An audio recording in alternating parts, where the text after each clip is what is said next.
कारण असं म्हटलं जातं की जगणं एकदाच आहे, तर ते आनंदी असावं. जिथं मन कुरतडतं, गुदमरतं, तिथं का राहावं माणसानं? आम्ही का राहतो की आम्ही जगण्याची व्याख्याच बदलली आहे. मगाशी आमची बोलत असताना चर्चा झाली, पॅकेज आणि प्रेस्टिजसाठी जगणारी माणसं असतात ना, ती कधी सुखी होत नाहीत, ती कधी आनंदी होत नाहीत. ज्याला खूप सुंदर मगाशी स्वप्नील सरांनी शब्द वापरला की स्वतःचा स्व ज्याला कळाला तो आनंदी होतो. कार्तिकी गायकवाडला गायला येतं, तो तिचा स्व आहे. तिचं गाणं हा तिचा स्व आहे, कारण निसर्गानं तिला दिलंय. तिला MPC UPCला बसवलं तर ती होईल का सुखी? मीटिंग इटिंग वेटिंग हा आयुष्याचा रुटीनचा भाग झाला तर ती गाणार कधी? निसर्गानं जी क्षमता दिलंय, जो आनंद दिलाय, तिच्यामध्ये तिनं आयुष्य व्यतीत करावं ना. तिला दिलंय ते गळा दिलाय, मला दिलंय ते नरड दिलंय. आता मी गळा होण्याचा प्रयत्न केला तर ते माझ्या आयुष्याचं वाटोळ आहे ना. करिअर निवडत असताना स्वची निवड, आणि मी नरड्यानं जर गाण्याचा प्रयत्न केला तर ते कधी शक्य नाही, मी कधी आनंदी होणारच नाही. मी शिरोळला गटविकास अधिकारी होतो आणि तिथं महिन्याच्या पहिल्या गुरुवारी अजित कडकडे यायचे आणि त्यांचा कार्यक्रम असायचा. पंचगंगेच्या या बाजूला त्या घाटावर ते बसायचे. इकडं हजारो श्रोते, पलीकडं हजारो श्रोते. पहाडी आवाज, निघालो घेऊन दत्तांची पालखी वाटवळणाची. सुरू झालं गाणं की त्या पंचगंगेच्या पाण्यावर अशा लहरी यायच्या. आणि ते बघितल्यानंतर मी इम्प्रेस झालो ना एकदा. मी म्हटलं आता मला पण गायला यायला पाहिजे. नांदणी म्हणून गाव आहे शिरोळ तालुक्यामध्ये. तिथल्या एका संगीत शिक्षकांना मी बोलवलं, काही पैसे दिले. म्हटलं गुरुजी मला आता गाणं शिकवा. गुरुजी रोज संध्याकाळी 7 ते 8 मला गाणं शिकवायला यायचे. 1 महिनाभर गुरुजी मला एकच अभंग सांगत होते, जैस्या परी आहे तैस्या स्थिती राहे, कौतुक पाहे संचिताचे. नाथ महाराजांचा अभंग आहे. 1 महिन्यानंतर गुरुजींनी माझे पैसे माझ्या टेबलवर ठेवले. म्हटले साहेब नमस्कार. मी म्हटलं का? ते म्हटले माझा आवाज बदलायच्यात, मला सोडून द्या. जो आपला स्व नाही, दुर्दैवानं दिदे आणि दादानं आपला स्व दुसरा कोणीतरी सांगतो. स्वप्नील अस्वस्थ होते कारण कुणाचं तरी ऐकून आले. जे असे येतात म्हणजे प्रेस्टिज अँड पॅकेजच्या मोहानं येतात, ते अम्युजमेंट करू शकतात पण सुखी नाही होऊ शकत. पूर्वीच्या काळी माणूस स्वतःचा चेहरा म्हणजे आरशाचा शोध नव्हता लागला. मरेपर्यंत माणसाला स्वतःचा चेहरा कळायचाच नाही कसा चेहरा आहे. आरशाचा शोध नसताना माणसं कशी जगली असतील बघा ना. ज्यांना आता अर्धा तास आरशासमोर बसायची, आम्ही सुद्धा हे डांबरीकरणासाठी बसतो तासभर. वाटत राहतं की काय हाल झाले असतील त्या काळात त्या माणसांचे. मरेपर्यंत स्वतःचं थोबाडच कधी माहीत नसायचं. अशा त्या कालावधीमध्ये रानात फिरताना एका माणसाला एक दगड सापडला. दगड गुळगुळीत होता आणि त्याच्यावरची माती बाजूला झाल्याबरोबर त्याच्या असं लक्षात आलं, त्याचा चेहरा त्याच्यामध्ये दिसला. त्यानं स्वतःचा चेहरा कधी बघितला नव्हता. त्याचा चेहरा बरोबर त्याच्या वडिलांच्या सारखा होता. आणि मग तो म्हणतो की मेरे पापा मुझे मिल गए. त्याला लई आनंद झाला आणि ते दगड घेऊन घरात आलं, असं त्यानं माडीवर ठेवला. रोज आंघोळ करायचं, वर माळीवर जायचं, दगडात बघायचं, वडील भेटल्याचा आनंद त्याला व्हायचा आणि पुन्हा खाली यायचं. बायकोच्या लक्षात आलं की अलीकडे हे हसतंय. लग्न झाल्यानंतर शक्यतो माणसं हसत नाहीत आणि शासकीय सेवेमधले सुद्धा माणसं हसत नाहीत. म्हणून इथं हास्य क्लब लावलेले आहेत लोकांनी.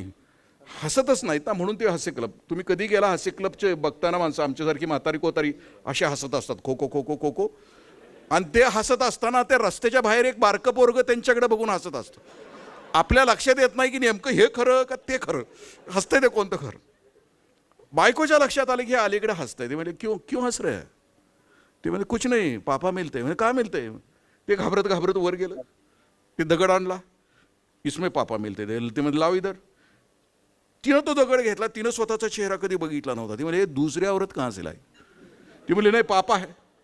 दगड घेऊन दोघंही न्यायाधीशाकडे गेले. न्यायाधीशाला विचारलं काय आहे? ते म्हणते पापा आहे, दुसरी औरत आहे. न्यायाधीश म्हटले लाव इकड. त्यांनी त्याच्यामध्ये बघितला, त्या न्यायाधीशाचा चेहरा त्याच्या आजोबासारखा होता. ते म्हणले ये तो मेरे नानी जान आहे. करिअर निवडत असताना ते असं म्हणतात की आपल्याला आपलं थोबाड दुसरा कोणीतरी सांगतो की तुम्ही कोण आहे. ज्या क्षणाला मला कळतं की निसर्गानं मला काय दिलेलं आहे, करिअर निवडत असताना या जीवनाचं करायचं तरी काय, या पुस्तकामध्ये 3 गोष्टी सांगितलेत, निकष सांगितलेत की करिअर निवडत असताना कसं निवडा. स्वभाव पहिला गोष्ट आहे. स्वभाव, स्वधर्म आणि युगधर्म खूप छान अभय बंग सर म्हटलेत की अरे लाख मोलाचं आयुष्य तुम्हाला मिळालंय तरुणानो, आणि ते फक्त ईट ड्रिंक अँड बी हॅपी हे दिल मांगे मोर प्रेस्टिज अँड पॅकेजमध्ये घालवणार आहात का या 3.5 हाताच्या देहानं अनेकांना सुखी करणार आहात? एक एक GR माणसाच्या आयुष्यामध्ये बदलून करू शकतो.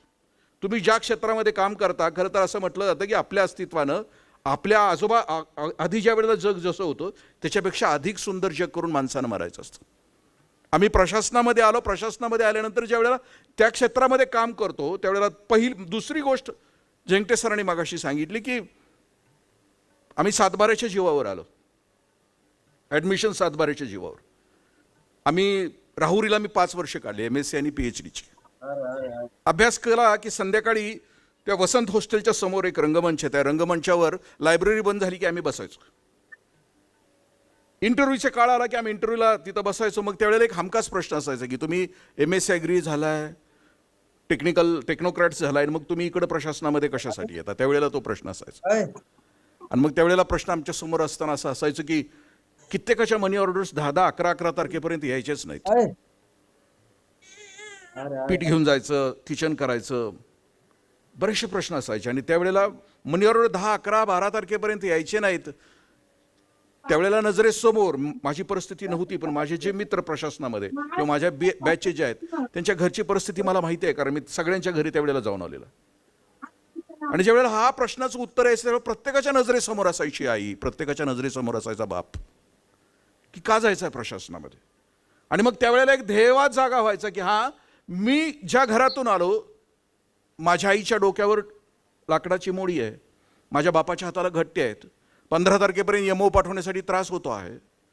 आणि मग लक्षात यायचं की मी ज्या वेळेला होईन काहीतरी त्यावेळेला हे दुःख, ह्या वेदना मी सगळ्या संपवून टाकेन. मी आता नाममध्ये काम करतो आहे नानाजींच्या सोबत. शेतकऱ्यांनी केलेल्या आत्महत्येला अनेक घरांना मी भेटी दिलेत. दिदी आणि दादा ज्या क्षेत्रामध्ये काम करतोय ना तिथल्या वेदना एकदा समजल्या ना की मग प्रशासन कसं चालवायचं हे सांगावं लागत नाही. बाबा आमटेंच्या भाषेमध्ये सांगायचं झालं तर झोपले अजून माळ तापवीत उन्हात काया, अजूनही असंख्य नद्या वाहतात इथे वाया, इथे नांदती श्रमर्षी या भूमीला क्षरण नाही, ज्ञान गाळते घाम इथे विज्ञान दानव शरण नाही. आम्ही एका घरामध्ये गेलो की जिथं आत्महत्या झाली आहे. त्या घरात दुसऱ्या दिवशीपर्यंत जेवण झालेलं नव्हतं. सर्वे आम्ही नामच्या तर्फे केल्यानंतर असं लक्षात आलं की 55,000 ते 75,000 पर्यंत वार्षिक उत्पन्न आहे शेतकऱ्याच्या घरामध्ये. हे सगळं करत असताना मी म्हटलं ना ज्या क्षेत्रात काम करायचं ना ते एका डोळ्यामध्ये प्रेम आणि एका डोळ्यामध्ये वेदना घेऊन काम करावं लागतं प्रशासनात. चांगले रिझल्ट काय येतात? गायकवाड सर ज्या वेळेला शेतीचा निकाल देत असताना, कुठलाही शासकीय अधिकारी असू दे, शेतकऱ्याच्या बाजूला निकाल देत असताना तो निकाल कसा लिहावा हे अधिकाऱ्याला माहीत नसेल तर सरांचं पुस्तक घेतलं तर तो लिहू शकतो. अखंड आयुष्यभर मी सरांच्या सोबत म्हणजे त्यांचा ऑरा कित्येक वेळेला आम्ही भेटलो ॲग्रिकॉस असताना सुद्धा. आपल्या अस्तित्वाचा ठसा म्हणजे अनेक मी उपायुक्त इथं असताना बघत होतो की एक एक शेतकरी 40-40 वर्ष खटला चालू आहे. भाकरी घेऊन यायची, तारीख घेऊन जायची, भाकरी घेऊन यायची, तारीख घेऊन जायची. हे अधिकाऱ्यांचे हाल संपावेत म्हणून गायकवाड सरांनी निकालाचं एक अख्खं पुस्तक लिहिलंय. ह्या प्रकारची केस आहे ना, ते अधिकाऱ्यांना ते सांगतात बाळा जा तिथं बघ, अशी केस असेल तर त्याचा असा निकाल आहे. मी शेतकऱ्यांच्या सोबत आम्ही काम करतोय किंवा त्यानंतर मी आता 4 वर्ष मी नानाजींच्या सोबत काम करतोय. शेतकऱ्यांची आत्महत्या झाली की आम्ही तिथं पोहोचतो. सदानंद देशमुखांचं पुस्तक आहे 12 मास म्हणून, म्हणजे वाचायची सवय असली तर. शेतकऱ्याच्या घरात जन्माला आलो म्हणून मी गांभीर्य या गोष्टीचं सांगतोय की दिदा आणि दादानो की एकदा पदावर गेलो की आम्ही बदलतो. 7 बारेशी पुन्हा पाठीमागं आम्ही इमान राखतो की नाही माहीत नाही. जे अधिकार, ज्या गोष्टी निसर्गानं आपल्याला दिल्या, इतक्या ताकदीची परीक्षा देऊन ही परीक्षा नेमकी मी कुणासाठी कामाला लावणार आहे याचं भान त्या प्रवेशद्वारातून आत करताना असेल तर मग आपल्या हातून चांगल्या प्रकारची अपेक्षा करता येते. 12 मास पुस्तक वाचल्यानंतर 15-15 दिवस झोप लागत नाही. कोरडी माती ओले डोळे नावाचं पुस्तक आहे, 100 पानाचं. पत्रकार आहे नाशिकची, तिने 100 आत्महत्याग्रस्त घरातल्या शेतकऱ्यांच्या आत्महत्या झालेल्या घरातल्या आया बहिणींचं मनोगत त्याच्यामध्ये घेतलंय. गोष्ट छोटी डोंगराईडी नावाचं चित्रपट त्यावेळच्या राष्ट्रपती महामहिम प्रतिभाताई पाटील यांना दाखवण्यात आला. तुम्ही बघितला असेल चित्रपट, नसेल तर बघा सार्वजनिक दृष्टी. निळू भाऊंचा एक एक डायलॉग आमचं काळी चिरत घेऊन जातो. शेतकऱ्यांच्या व्यथा आणि वेदना समजण्यासाठी तिथपर्यंत पोहोचणं, कारण अधिकारी आहे ना, त्यानं जे काही माझ्या वाट्याला आता आलेला आहे त्या अधिकाराचा उपयोग मी नेमका करत असताना कसा करणार आहे? दळभद्री करणार आहे, गुणवत्ताहीन करणार आहे, दर्जाहीन करणार आहे, की माझ्या अस्तित्वात असलेल्या त्या अधिकाराने मी एखाद्याचं जीवन फुलवणार आहे? पिपाणी नावाचा चित्रपट जर बघितला, मार्केट यार्डमध्ये धान्य आलं नाही, ते धान्य वाहून गेलंय आणि रमेश देव आत्महत्या करत आहेत, त्याच्या अगोदरचे 10 मिनिटाचे डायलॉग आहेत. रिअली मी हे जे आत्ता तुमच्याशी बोलतोय, शेअर करतोय, मी जे अनुभवलं, चित्रपट असू द्या किंवा ते पुस्तक वाचत असू द्या, मी आता स्वतः शेती करतोय 5-6 वर्ष. 8-8, 10-10 दिवस झोप लागत नाही. व्यवस्थेमध्ये असताना आपण काही करू शकलो नाही, बाहेर असताना सुद्धा सर, आणि आता आम्ही चर्चा करतो आहे की विचित्र परिस्थिती आहे. आपल्या अस्तित्वानं न्याय देण्याचा जितका जास्तीत जास्त प्रयत्न आपण करू शकतो, मग ते बदली असू द्या, तिथपासून असू दे, ते सेवा देण्यापर्यंतची व्यवस्था असू दे. मला दुःख, दारिद्र्य, वेदना ह्या गोष्टीचं भान असेल तर एखादा सरकारी अधिकारी काय करू शकतो, एक माणूस काय करू शकतो? मी उपायुक्त असताना one day with the education नावाचा आपण कार्यक्रम राबवत होतो. एक दिवस शिक्षणासाठी एक सरकारी अधिकारी, एक निर्णय, मग गायकवाड सरांच्या सारखे निर्णय, जसं की रेशन प्रत्येकाच्या गावामध्ये सेफली पोहोचलं, हा निर्णय होता. एक निर्णय अख्ख्या महाराष्ट्राला, करोडो लोकांच्या पर्यंत सरांच्या एका निर्णयानं पोहोचलं. काय ताकद आणि काय क्षमता असते एखाद्या अधिकारीची.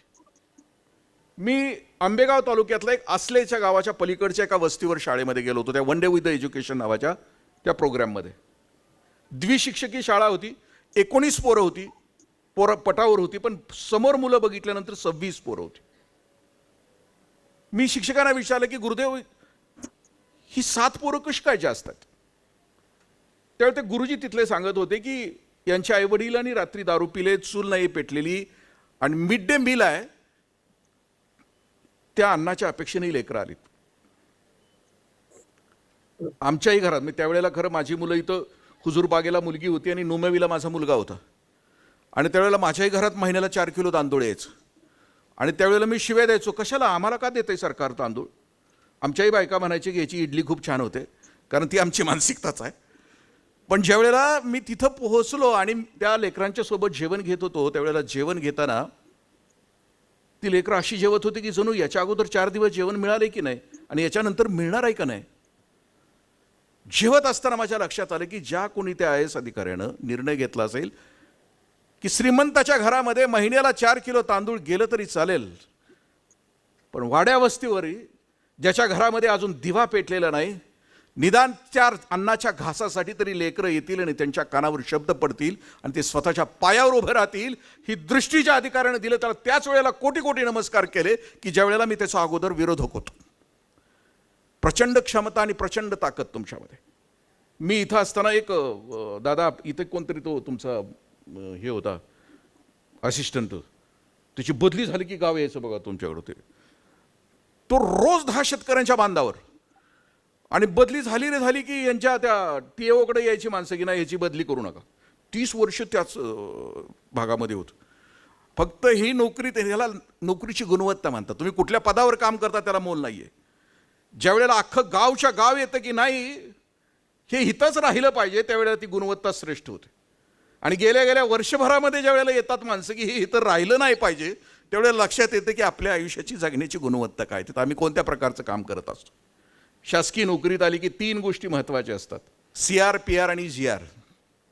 CR म्हणजे कॉन्फिडेन्शियल रिपोर्ट, PR म्हणजे पर्सनल रिलेशन आणि पब्लिक रिलेशन, आणि GR म्हणजे गव्हर्नमेंट रेझोल्युशन्स.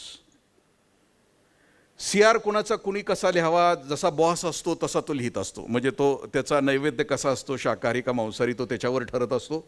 मग तो कसा असतो त्याच्यावर, म्हणजे इथल्या विद्यमान बॉसनं कसा CR लिहावा तो त्याला आपण जबाबदार नसतो. बऱ्याच वेळेला प्रशासकीय सेवेमध्ये आम्ही जगत असताना मुकादमच्या रोलमध्ये जगत असतो. म्हणजे वरच्यांचा मुका घेणं, खालच्यांना दम देणं, या व्यवस्थेमध्ये आम्ही जगत असतो. मग सीआर त्या पद्धतीनं आपला चांगला करून घ्यायचा का आपल्या अस्तित्वानं चांगला करून घ्यायचा आपण ठरवायचं असतं. वारी निघालीच आहे. लौकिक अर्थानं तुमच्या गुणवत्तेची जाण न होणारा बॉस आला आणि सीआर खराब झाला तर गोंधळून जाऊ नका, नाराज पण होऊ नका. आपल्या स्वतःच्या तिथल्या कार्यावर इतकी सिद्धता असली पाहिजे की हा सीआर जरी बाद असला तरी कुठंतरी एक सीआर चांगला लिहिला जातो आहे. आणि त्याला योग असं म्हटलं आहे. मगाशी दादानी सांगितलं की कर्माचा सिद्धांताविषयी कर्म कसा असावं याच्यामध्ये ज्ञानेश्वरीमध्ये एक सुंदर ओवी आहे. स्वधर्म जो बापा तो नित्य यज्ञ जानपा म्हणून तेथ पापा संचारू नये असं म्हटलं. स्वतःच्या वाट्याला जो स्वधर्म आला म्हणजे काम धर्म याचा अर्थ की हिंदू मुस्लिम धर्म नव्हे. धर्म याचा अर्थ की मी ज्याच्या सोबत करतो माझी जी कर्तव्य आहेत. पुत्रधर्म म्हणजे मुलाविषयीचं माझं जे कर्तव्य आहे ते पूर्ण करणं. पत्नी धर्म म्हणजे पत्नीविषयीची माझी जी कर्म आहे ते पूर्ण करणं. पितृधर्म म्हणजे बापाविषयीची माझी जी कर्म आहे ते पूर्ण करणं म्हणजे तो धर्म म्हणतो. म्हणून माऊली म्हणतात की स्वधर्म जो बापा तो नित्य यज्ञ जानपा म्हणून तेथ पापा संचारू नये. आपण 4 प्रकाराने दिवसभराचं कर्म करत असतो. भाव, विचार, वाणी आणि कृती. दिवसभर जगत असताना या 4 पाकळ्याने आपलं कर्म तयार होत असतं. संध्याकाळी आमचा दिवस संपतो त्यावेळेला एक कर्मपुष्प आपण त्या विश्वात्मक देवाच्या चरणावर अर्पण करतो. म्हणजे आपण देवाला एखादं पुष्प अर्पण करतो त्यावेळेला त्याची एक गुणवत्ता असते. ते फूल अखंड असलं पाहिजे, ते फूल रंगीत असलं पाहिजे, ते फूल सुगंधित असलं पाहिजे. देवाच्या चरणी फूल अर्पण करत असताना ते फूल फाटकं तुटकं सडकं असता कामा नये. तसं माझ्या दिवसभराचं कर्माचं पुष्प सुगंधित असलं पाहिजे, फाटकं असता कामा नये, कुचकं सडकं असता कामा नये. भाव, विचार, वाणी आणि कृती या 4हीने योग्य असलं पाहिजे. असं एक कर्मपुष्प एक दिवसाचं अर्पण केलं की आयुष्यभराची स्वकर्म कुसुमांची वीरा तोषा लागी होय अपार असं माऊली होतं.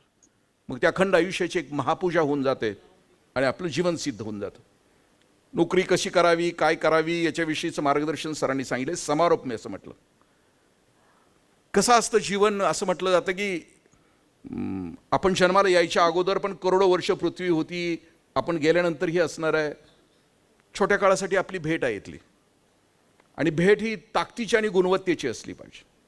आणि ही कधी ठरते आपली भेट इथली? आपण वे ऑफ लाईफ काय, आपलं वे ऑफ थिंकिंग काय आणि वे ऑफ वर्शिप काय.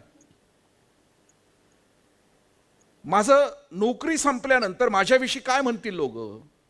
जसं की अनिल अवचट सर मृत्यूच्या अगोदर त्यांनी एक मृत्यूचा लेख लिहिला आहे आणि त्या लेखामध्ये अनिल अवचट सर असं म्हणतात की ज्या वेळेला मी मरेन आणि मेल्यानंतर माझ्यावर संस्कार केले जातील त्यावेळेला स्मशानामध्ये माझ्याविषयी फक्त इतकीच चर्चा करा की हा माणूस माणूस म्हणून जगला. माझ्या आयुष्याचा मी मार्ग ठरवणार. ब्रीदवाक्य काय आहे का माझं एखादं? जसं की आता वारी चाललीच आहे तर वारीत माऊलींचं ब्रीदवाक्य आहे, आयुष्याचं मिशन सेंटेन्स आहे, अवघाची संसार सुखाचा करीण आनंदे भरीण तिन्ही लोक. नामदेवरायांचं ब्रीदवाक्य आहे, ज्ञानदीप लावू जगी नाचू कीर्तनाचे रंगी. विवेकानंदांचं ब्रीदवाक्य आहे, आत्मनो मोक्षार्थ जगद हितायच. तथागत बुद्धांचं ब्रीदवाक्य आहे, अत्तदीप भव. माझ्या आयुष्याचं एखादं ब्रीदवाक्य आहे का की बाबा मी एवढं करणार, मी ठरवलं बाबा मी मरेपर्यंत 100 तरी पोरं मी अशी तयार करणार की जी निस्पृह असतील, निर्व्याज असतील, स्वतःच्या जगण्याबरोबर इतरांच्या जगण्यावर प्रेम करणारे असतील. ठरवलं आणि मग मी सुरू केला, माझा आश्रम सुरू केला. आज 23 वर्ष आपण ते काम करतो. म्हणजे माझं स्वतःचं एखादं ब्रीदवाक्य मी म्हटलं की मी नोकरी केल्यानंतर माझ्याविषयी नोकरीत माझं कसं असणार आहे, माझं ब्रीदवाक्य काय? अवघाची संसार सुखाचा करीनं आनंदे भरीनं तिन्ही लोक, का अवघाची संसार एकट्याचाच करीनं बाकीच्यांची वाटच लावीनं. माझं ब्रीदवाक्य काय असणार आहे? स्वतःचं नोकरीविषयीच ब्रीदवाक्य. दुसरं म्हटलं की वे ऑफ थिंकिंग, विचार करण्याचा मार्ग. मी एक पुस्तक पुन्हा एकदा आपल्याशी शेअर करीन, त्याचं नाव आहे अर्थाच्या शोधात नावाचं. व्हिक्टर फ्रँकलचं पुस्तक आहे, 91 पानाचं. खूप सुंदर पुस्तक आहे की जीवनाच्या जगण्याच्या नेमक्या प्रेरणा कोणत्या असाव्यात आणि जगण्याची सगळ्यात उत्कट अशी प्रेरणा कोणती आहे. वे ऑफ थिंकिंग विषयी ते बोलत आहेत. व्हिक्टर फ्रँकल हा जूनच्या छळ छावणीमध्ये 4 वर्षे होता. हजारो वेळेला त्याला मृत्यू स्पर्श करून गेला.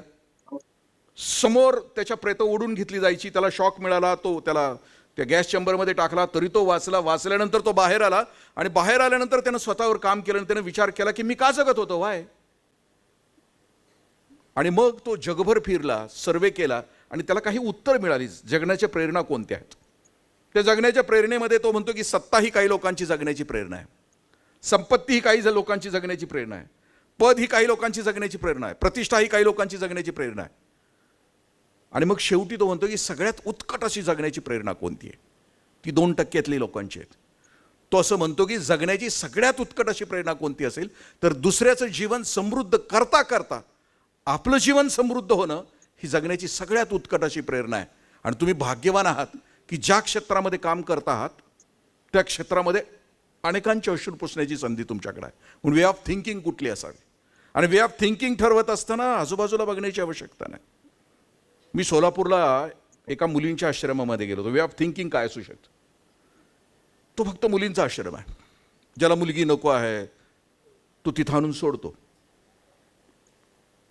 जेवणाची वेळ होती. मी अगोदर त्या मुलींच्याकडे जाऊन आलो. 37 मुली होत्या. 1 महिन्याची, 4 महिन्याची, वर्षाची. शेवटची मुलगी 7 वर्षाची होती. ती त्या दिवशी एका स्वीडनच्या जोडप्याला दत्तक दिली होती. तो त्या दिवशी येणार होते. जेवण झाल्यानंतर मी पुन्हा ज्या वेळेला त्या मुलींच्या वर गेलो त्यावेळेला एक माऊली दूध पाजत होती त्या मुलांना. त्या माऊलीविषयी मला तिथल्या लोकांनी जी माहिती दिली ती विलक्षण होती. ते म्हटले ही दूध आई कोण आहे माहिती आहे का? मी म्हटलं नाही माहिती. ते म्हटले ह्या आश्रमाच्या समोर एक राजस्थानचा गाडा आहे आणि ते नवरा बायको इथं आईस्क्रीम विकतात आणि ह्या माऊलीला एक 2 महिन्याचं बाळ आहे आणि त्या आश्रमामध्ये 7 बाळं अशी होती की त्यांना दूध द्यावं लागत होतं. ही त्या गाड्यावरची आईस्क्रीमच्या गाड्यावरची माऊली स्वतःच्या बाळाला दूध पाजायची आणि वर यायची आणि वरच्या 7 बाळांना दूध पाजायची. अंगावर शहारे आले. मी त्या आईला विचारलं की ताईला विचारलं, ताई तुला कुणी शिकवलं? तू कुठल्या ट्रेनिंग सेंटरमध्ये गेलीस? कुणी शिकवलं तुला की आपल्या बाळाला दूध पाजल्यानंतर वर यायचं नाही? जी बाळं तुझी नाहीये, तुझ्या रक्ताची नाही, तुझ्या हाडामासाची नाही, जी तुझ्यापासून जन्माला आली नाहीयेत, हे तुला कुणी शिकवलं की वर येऊन तुला दूध पाजायचं? तिनं दिलेलं उत्तर आहे ना दिदी आणि दादानो, त्या उत्तराला वे ऑफ थिंकिंग, विचार करण्याचा मार्ग. ती असं म्हटली की दादा मला देवानं नुसतं छातीमध्ये दूध दिलंय, पैसे देऊन बघावेत, सगळ्या पोरी मी एकट्या सांभाळीन. दिस इज वे ऑफ थिंकिंग. आम्हाला ठरवावं लागतं की 3.5 हाताच्या देहानं कसं जगायचं आहे. खा प्या आणि मजा करा, eat drink and be happy. चमकोगिरीचं जीवन जगायचं आहे का अनेकांच्या उपयोगी येण्याचं जीवन जगायचं? मी 2 माणसं आपल्याशी शेअर करीन. एक व्यक्ती आहे की उद्योगपती आहे, त्याच्या हातातला मोबाईल 5 कोटीचा आहे, रोजची साडी 10 लाखाची आहे, सँडल 2 लाखाचा आहे, 50वा वाढदिवस 350 कोटी. आणि दुसरी व्यक्ती अशी आहे की गेले 20 वर्ष शॉपिंग नाहीये केलेलं. 1000 हॉस्पिटल्स ओरिसामध्ये आहेत, मोफत आहेत आदिवासींच्यासाठी. 1.5 लाख लेकरं तिने शिकवलेली आहेत, दारात आलेली. 1000च्या वरची साडी नाहीये अंगावर. 20 वर्षामध्ये शॉपिंग नाहीये केलेलं. दरवर्षी तुम्ही खूप मोठे आहात, तुम्ही खूप चांगले आहात म्हणून कानानं ऐकल्यानंतर जो मोठेपणा येतो तो संपवण्यासाठी ही महान स्त्री एका खेड्यामध्ये जाते, मंदिरात राहते, तिथली शौचालय स्वच्छ करते, तिथं भाजी विकते, मोठेपणाचा अहंकार संपवण्यासाठी. दिदे दादा आपल्या समोर पर्याय 2 असतात. स्टँडर्ड ऑफ लिव्हिंगसाठी जगायचं का स्टँडर्ड ऑफ लाईफसाठी जगायचं? स्टँडर्ड ऑफ लिव्हिंग म्हणजे ब्रँडेड शूज, ब्रँडेड कपडे, ब्रँडेड मोबाईल, हे दिल मागे मोर. आणि स्टँडर्ड ऑफ लाईफ म्हणजे जेवढं ऐश्वर्य निसर्गानं मला दिले, जे सामर्थ्य दिलंय, आपल्या जगण्यानं आणि सामर्थ्यानं हे जग सुंदर करत जगणं म्हणजे वे ऑफ लाईफ. आपला विचार करण्याचा मार्ग ठरवून टाकू. आपल्याला आजूबाजूला बघून नाही ठरवायचं. आपल्याला ठरवायचं की मी day by day I am getting better and better. कालच्यापेक्षा मी आणखीन आनंदित आहे, आणखीन उदात्त आहे, आणखीन व्यापक आहे, आणखीन विशाल आहे. इतरांच्याकडे बघून आम्ही ते ठरवायचं नाही. आमची जगण्याची गुणवत्ता आहे ना त्याच ताकदीनं वाढत गेली पाहिजे. शेवटी की वे ऑफ वर्शिप असं म्हटलं. आम्ही मरणार कसं आहे, आम्ही संपणार कसं आहे. मी शिरोळला बीडी होतो आणि तिथं एक प्रकाश नावाचा वेडा, अजूनही वेडा आहे, वय झालंय त्याचं, वेडा आहे तो, मारायची माणसं त्याला. मी 93ची कहाणी सांगतोय. आणि मी 10 वाजता असं केबिनमध्ये जायचो. आमची दोघांची मैत्री, अजूनही मैत्री आहे. मी असं जाऊन बसलो केबिनमध्ये की ते यायचं असं सगळ्यांना चुकवतं आणि माझ्याकडे बघून हसायचं. आता येडच येड्याकडे बघून हसतं आपल्या लक्षात येईल. आता मगाच्यापासून जे चाललंय ते. आमच्या दोघांची हसाहसी व्हायची, ते निघून जायचं, मी निघून, मी काम करत राहायचो. संध्याकाळ संपली की त्या पंचायत समितीच्या झेंड्याच्या कट्ट्यावर आम्ही दोघं जण बसायचो. मग आमची सिटिंग कॉन्फरन्स सुरू व्हायची. मग पक्याला मी विचारायचो, प्रकाशराव आज विशेष काय? मग ते गावात कुणी मेलेलं असलं की मी विचारायचो, आजचं मेलेलं गिराईक गेलं कुठं? मग ते स्वर्गात गेलं असलं तर म्हणणार हां, नरकात गेलं असलं तर म्हणणार हां. मी म्हणायचो, प्रकाशराव निरूपण करा ना, मला समजणं झालंय स्वर्गात म्हणजे काय. मग आता गावातल्या स्मशानामध्ये एक चित्र असतं, तुमच्या लक्षात आलं असेल. ते मडं जळत असतं, कुणी आप्पा मामा तात्या, कुणी मीठ टाकत असतं, कुणी रॉकेल टाकत असतं. इकडं गटागटानं माणसं बसलेली असतात, दारूवाली दारूजवळ, गुटखावाल्याजवळ, तंबाखूवाल्याजवळ, शिवसेना उबाठा, शिवसेना शिंदे, राष्ट्रवादी काँग्रेस, तिथं सुद्धा गटागटानं माणसं. आता सुरूच आहे ना. जो माणूस नरकामध्ये गेला, प्रकाशराव मला सांगताय की त्याच्याविषयी स्मशानात चर्चा होती, ही ह्याच्या आधीच मरायला पाहिजे होतं. अजून जगलं असतं तर किती जणांचं वाटोळं केलं असतं कुणास ठाऊक. प्रकाशराव म्हणतात की ज्याच्याविषयी स्मशानात चर्चा अशी होते की ह्याच्या अगोदरच मरायला पाहिजे होतं, समजून चालायचं की ते नरकात गेलं. मग म्हटलं, प्रकाशराव स्वर्गात गेले याच्याविषयीची तुमची चर्चा काय? मग प्रकाशराव सांगत होते, साहेब अंत्ययात्रा निघाल्यापासून कोण कोणाशी बोलत नव्हतं, प्रत्येकाची पावलं जड झाली होती. जुना आपलाच एक यार आपल्यासोबत निघाला असं प्रत्येकाला वाटत होतं. साहेब स्मशानात कुठली गटबाजी नव्हती, सगळे आतून आक्रोश करत होते की हे अजून असायला पाहिजे होतं, हे अजून असायला पाहिजे होतं, हे अजून असायला पाहिजे होतं. दिदे आणि दादानं बदली होऊन गेल्यानंतर ठिकाणाहून जात असताना माणसं पाठीमागं ढसाढसा रडली पाहिजेत, हे अजून असायला पाहिजे होतं, हे अजून असायला पाहिजे होतं. कारण या देशामध्ये फक्त आता एकाच गोष्टीची आवश्यकता आहे, प्रेम, आणि प्रेमाच्या अस्तित्वानं तुम्ही जे देणार आहात सहजतेनं.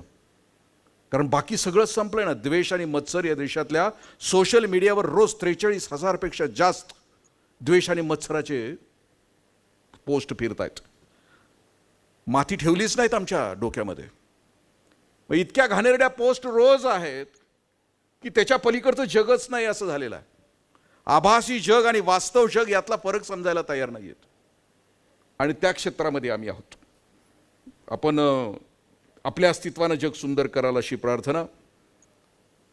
म्हणजे त्या जगामध्ये प्रवेश करताना, आता तुम्ही ज्या क्षेत्रामध्ये प्रवेश करताना माझी तर अपेक्षा एवढीच आहे की तुम्हाला प्रत्येक ठिकाणी म्हणजे स्वतःची शाबासकी आतून स्वतःला घेता आली.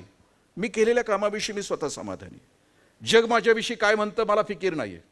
कारण सरकारी नोकरी म्हटलं की मीटिंग, मीटिंग नंतर इटिंग, इटिंग नंतर वेटिंग, हा आमच्या आयुष्याचा एक रुटीनचा भाग असतो. आणि हे सोपं काम नसतं. आणि बॉस तर लईच वेगवेगळ्या प्रकारचे असतात. काही बॉस असे असतात की सुस्त प्रकारचा बॉस असतो, म्हणजे ते चालताना सुद्धा वाटतं की कशाला जन्माला आला, इतकं ते सुस्त असतं. वाचायच्या सुद्धा भानगडीत पडत नाही. त्याच्याकडे ती फाईल गेली की नाही, ती डाव्या बाजूला कोंबडी कोंबडा लांडोर बघते वर हनते मोर, इतकं सुस्त असते. काय बॉस त्रस्त असते. यांच्या केबिन गेलमध्ये गेले की वस्कन अंगावर येतात. काय चावलेलं असतं यांना माहीत नाही. कदाचित बाहेर ज्याचा प्रभाव असतो घरात त्याचा पराभव असतो. एकदम काही बॉस एकदम व्यस्त असल्यासारखे दाखवतो. उगाच 2-4 टॅबलेट, 2-4 मोबाईल, फोन विचारत नाही. म्हणजे कुणाची असलेला कोण फोन करणार आणि काय करणार. म्हणजे फेसबुकवर आहे म्हणते 1700 मित्र, घरात विचारत नाही कुत्रं, अशा अवस्था असते. उगाच तुरु तुरु तुरु इकडं पळल, तुरु तुरु तुरु तिकडं पळल, काय नाही, नुसता शायनर असते. अशा बॉसच्या केबिनमध्ये एक दिवशी सकाळी व्हिजिटर गेला. आता ह्याला सवय काय असते, चमकोगिरी. आला की मी कामात किती व्यस्त आहे दाखवायचं. त्यानं उचलला लँडलाईन, पुढच्याला झापायला सुरुवात केली. निबार झापला अर्धा तास पुढच्याला. फोन ठेवला, पुढं आलेला विचारलं की का आला होता. ते म्हटलं काय नाही, ते फोन डेड आहे कालपासून, तो दुरुस्त करायला आलो. म्हणजे ह्याला शायनिंग मारताना कळतच नाही की आपण कसं मारतो. आणि एक नंबरचा बॉस आहे, त्याला म्हणायचं मस्त, तू चीज बडी है, मस्त मस्त. प्रचंड मॅच्युरिटी असते या माणसाला. तुम्ही मस्त प्रकारचं बॉस होणं अपेक्षित काय. मस्त बॉसला कागदाच्या पलीकडच्या वेदना कळतात, दुःख कळतात. मस्त बॉसला समोर आलेल्या माणसाचा चेहरा वाचता येतो, हा खरा आहे की खोटा आहे. आणि तो प्रतिसाद देतो, तो प्रतिक्रिया देत नाही. रिॲक्शनिस्ट बॉस कधी चांगलं काम करू शकत नाही. रिस्पॉन्सिव्ह जो बॉस आहे, प्रतिसाद देणारा बॉस आहे, तो खूप चांगलं काम करून देत असतो. ती भूमिका तुमच्या आयुष्यामध्ये यावी. आणि तुम्ही भाग्यशाली आहात की आता सरांचं तुम्ही ऐकणारच आहात माझ्यानंतर. मध्ये कोणीतरी गॅप फिलर असावा, वातावरण तयार करणारा असावा, म्हणून तो रोल मला दिला होता. कारण पंचपदी कीर्तनाच्या अगोदर पंचपदी कोणीतरी म्हणायची असते, ती माझी पंचपदी मी आत्ता सादर केलेली आहे. आता मूळ जो आहे भाग अनुभवाचा, गाभ्याचा, आणि प्रशासनामध्ये राहत असताना सहज कसं जगावं, कंपार्टमेंट कशी करावीत, आणि आपल्या विलक्षण अनुभवाचा, प्रत्येक क्षेत्रामध्ये अनुभवाचा सर आपल्याला मार्गदर्शन करतील